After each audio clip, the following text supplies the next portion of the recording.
I thought it would be good to have this press conference as we just concluded our first government consultations on the development, the cooperation budget, and I think it is noteworthy. First of all, because it is the first in-person government consultations in a long time due to COVID, but even more important, as you might remember, the Prime Minister Prime Minister Modi and Chancellor Scholz have concluded this what we call Green and Sustainable Development Partnership (GSDP) in May, and these government consultations, which just ended yesterday night, were the first ones under this new partnership. Now, what does it mean? It means basically, first of all, a lot of money.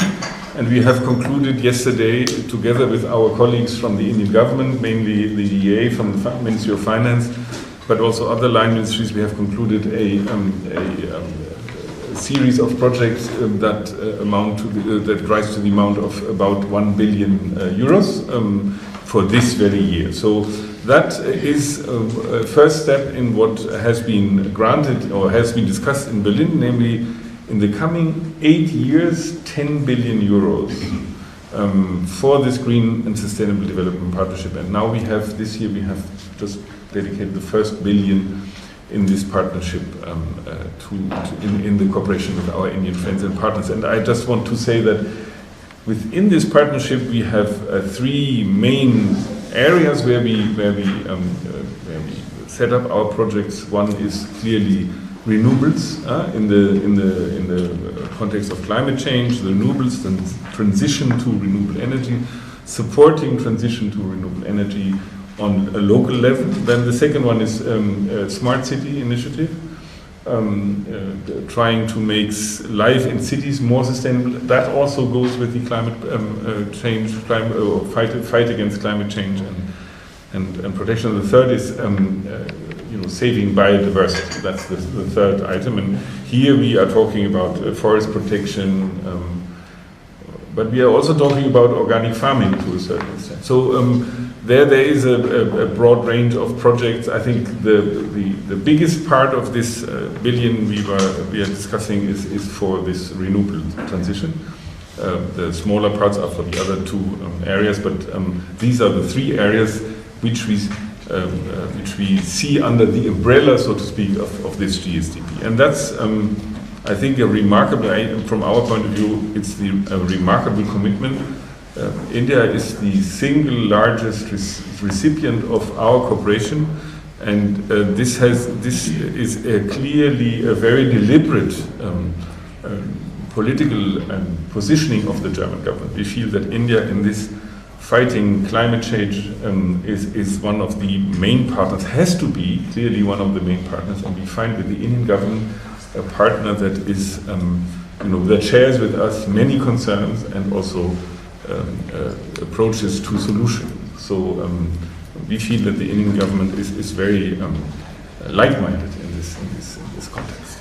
So this is for us a big step. We are very happy that this went relatively smoothly. We concluded yesterday night the last projects, and we are now at about 1 billion, which is exactly what we wanted to achieve, and therefore we are very happy to get there.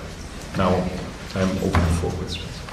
That has to be done in a year, in a year's time. It is not grant. Everything is grant. It's both. It's grant and also credit lines at a very, very fortunate or very, very cheap interest rate, which is very interesting for the Indian side. So you have both. You have a mixture. How much is grant and how much is the line of credit? Is it in the press release? Is it? Would you say that it is in the press release? No, but you can count about 9 to 1. So 90%, a little bit above, is the credit line, and about 10% you have grants. And the technical cooperation itself is something which is not based on a loan base, because it's direct person to person. So in cooperation is everything is very complicated. But as India is not a country that we consider as a developing country in the old sense, the credit line is more important than the grant line. It's 1 billion. So is it from 20? You were the next one. I thought Minister, I have a question on, since from tomorrow India will be assuming the G20 presidency, how do you see this? Should we just collect a bit the GSCP question and then go to the, if that's okay with you? Please. Sir, you said 10 years. Is it from 22 to 32, 22 to 31? No, it is for the next 8 years. That's what I said. It is from now until 2030, and we have a period of 10 years where we say it's about 15 billion anyhow. But what was concluded in May this year in Berlin was for the next 8 years until 2030 we'll put 10 billions at disposal for the Indians. So it's 8 years, 10 billion. If you add it up with 10 years, I would say the sum is even higher. So, Mr. Ambassador, that's a substantial investment that you're making in green energy. You talk particularly about renewables. How did you identify these projects?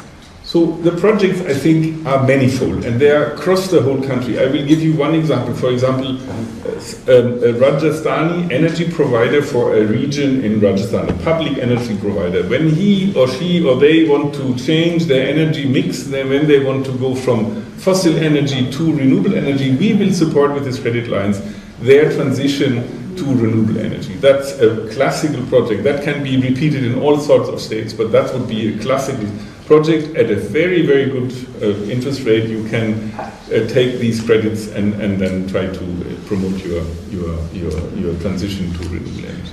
This will be wind. Credit rates are really low. Can you quantify the credit rate? What is the credit? It is very different. It's from project to project. It's different, but it's we had slightly to shift, under the circumstances now from a fixed credit line to a flexible, which is also and somehow needs to be elaborated on because the world is changing somehow.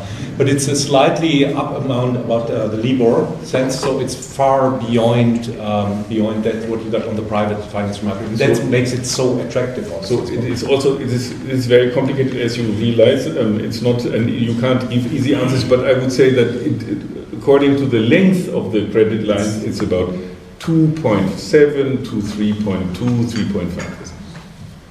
So as India is a high interest rate country, much higher than other interest rate or much higher than many other countries when it comes to interest rates, these interest rates are very sort of acceptable for the Indians. Sir, can you tell leaders from News 18 India, can you tell me the number of projects that will be covered under this one number of projects? I count 22, but actually this is not necessarily finishing there because when you look on the way how they're set up in a way, because you have a credit line, for example, this is emerging. The government negotiations set the financial envelope on specific fields and sectors, and then in the later stage you sometimes go and enlarge when you see that the consumption rate is higher than expected in the first one. So we have about 25 big projects for this 22 to 25, but you have to see that projects go for a certain while. This is not something that is closed in a year or something. We have a credit line that goes beyond 10 years sometimes, So it's very difficult to say a clear number on these projects because it's going over a certain. We can say that during first year more than 20 projects will be started. Yeah. And what parts of India are you going to be having these projects? I think it's pretty much across the country. I know about projects in Meghalaya, I know about projects in Tamil Nadu, I know about projects in Himachal, in Rajasthan, I said that. So basically it's very difficult to say where the priority is of these projects. I will tell you in all honesty, we are very keen in covering the whole country basically in these projects. And it's where people are very inventive, creative, where energy providers come up with good ideas, then they will support them. See, when you say Rajasthan and you say renewable energy, the only possibility is solar energy and wind energy. And biomass also. We have also biomass projects, but that's not. I think we have, in Rajasthan, in eastern Rajasthan, we have now a big German company setting up biomass on a stable basis. They produce biomass for energy. But you are right. Basically, mainly it's wind and solar.